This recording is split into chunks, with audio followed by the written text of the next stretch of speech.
I do now want to pivot just a little bit and talk about endorsements. Obviously, they can make or break a candidate if they get a few good endorsements. That really gets the ball rolling. It really provides the momentum. Are there any endorsements of note for any candidate that you want to talk about?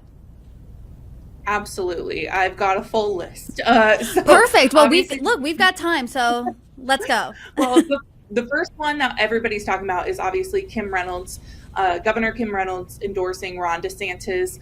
This is huge. At the beginning of the campaign, I even spoke to her comms team, and they said, don't bring up any endorsements because she's not going to endorse anybody. It's a waste of time. Like, just don't worry about endorsing anybody or her endorsing anybody because she's not going to do it.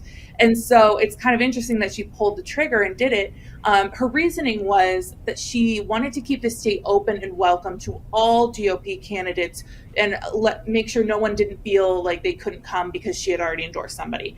And then obviously there were some comments made by Donald Trump saying that, he had put her in office, helped put her in office with his endorsement. Why isn't she giving hers?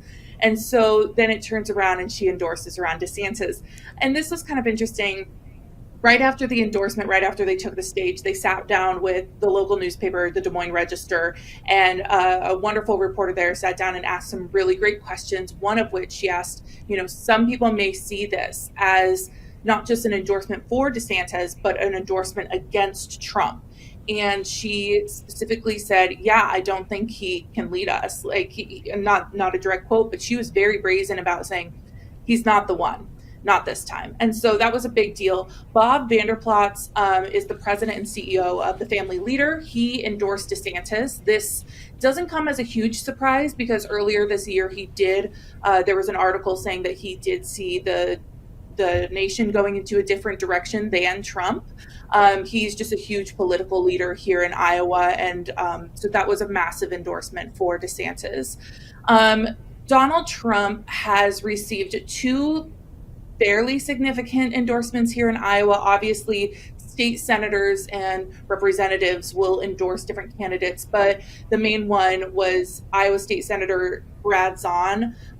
He's kind of interesting because he has always been a real Trump supporter. Even earlier this year, he condemned any jail time for those who participated in January 6th.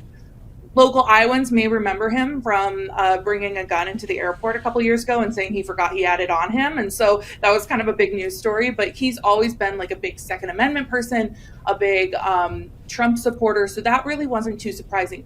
However, the other endorsement that Trump got was Attorney General Brenna Bird. I spoke to her earlier this fall about her endorsement.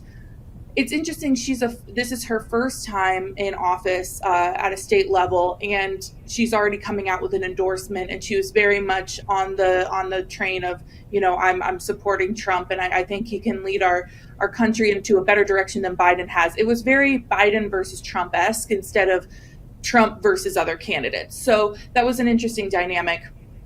Other than that, we've obviously seen more national endorsements, such as Larry Elder endorsing Trump. He even met with him at Mar-a-Lago about the endorsement. Perry Johnson endorsed Trump. Will Hurd endorsed Nikki Haley. There's multiple candidates that have dropped out who have not endorsed.